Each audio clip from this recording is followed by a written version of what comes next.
khana hile mi pi te I akisap tel som ding mo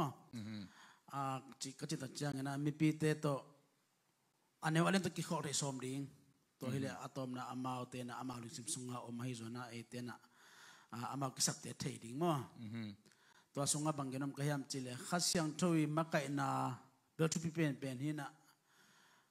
por pi mi te pen ama EBC, ZUPC, RC atom tong om chinye por pi mi te laka to lak pan na por khat te jong khasyang thui ba chelam na to kam to pa khong jong anga om khamai thei mo por khat anga om bet mai thi aya to laka por pi kem sia te e te na bang chidia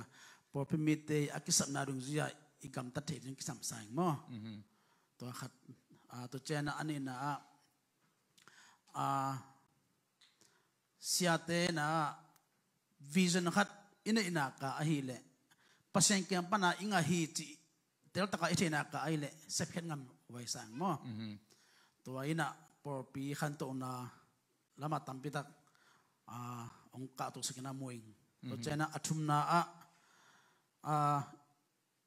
por pi mi te na ipasta te pasena sem te sap nya ding kisam sai nge ina pasta te pen aching pen ta jong pasta sem hituan lo to changa por pi mi te na pasta te sia te kisam na thei ding ina sia te ina pen por pi ading da percent ading ina hina ka le pen asia gal ngelo dingai be mo to chena za isia te pasian maya ading sia te za support ina hilang pen por pi mi te sungai zona pasien gamadin na khantona tampeta omding hi chi to chat thum gen nge lu na me